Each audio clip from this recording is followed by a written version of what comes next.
Hey guys, welcome back to the garage. This is the fourth part of our mystery build, although I don't think the mystery is really there anymore.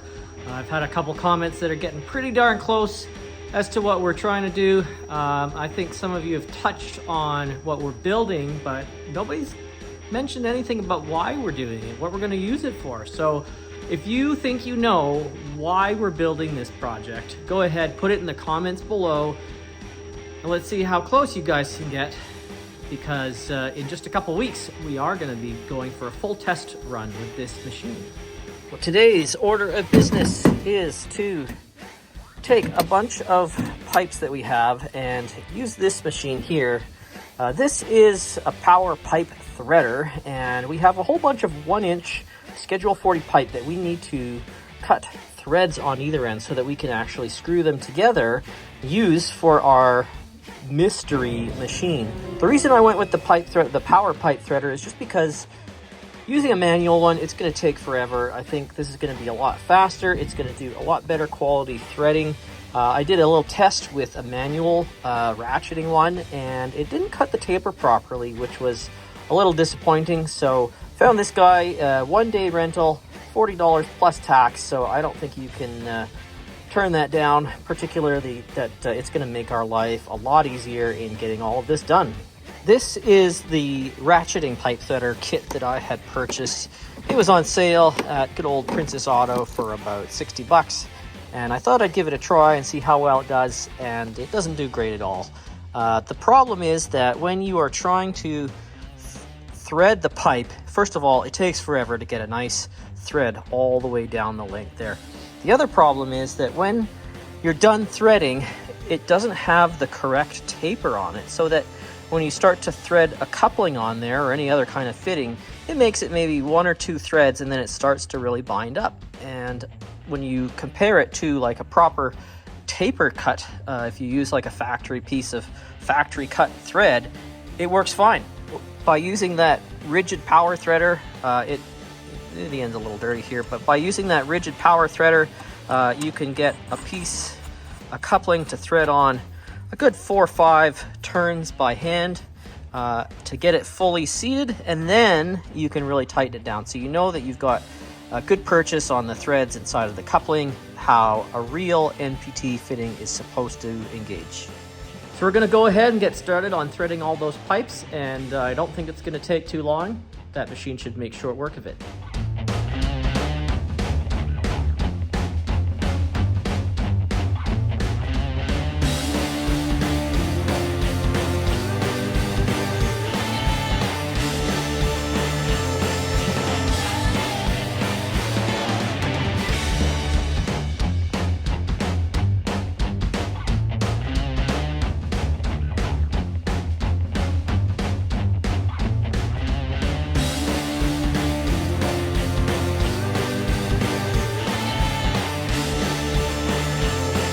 Sure enough, that power threader did a great job. These are all of the pipes that we're going to use with that machine now, and they turned out really good. All the threads are great cut, no issues at all with that machine. So I have 16 7-foot long pieces, and I have 2 5-foot long pieces. So that gives us 122 feet of pipe overall, and those will get all connected together using a stainless steel fitting. I went for a stainless steel as opposed to the cast iron because the cast iron is more brittle, prone to breaking, and that's the last thing we want to happen in these adventures here. Got all those pipes threaded. It's time to move on to the next part of the project. We need to make a bit that's going to actually engage the ground, and for that we're going to use a little bit of flat bar. I'll show you what we're doing in the garage. Well, for what we're doing with this project, we don't need a large diameter bit. So what I think I'm going to do is use a little bit of this flat bar here. This is a 1/4 inch flat bar. It's 3 inches wide, about 4 inches long. And what we're going to end up doing is just drilling a hole in the middle and cutting a U so that that can actually weld onto this piece of pipe. And we're going to do 2 of those. So it's actually going to be a crossways type of bit that goes on the end of the pipe for going into the ground.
we have made a ton of progress.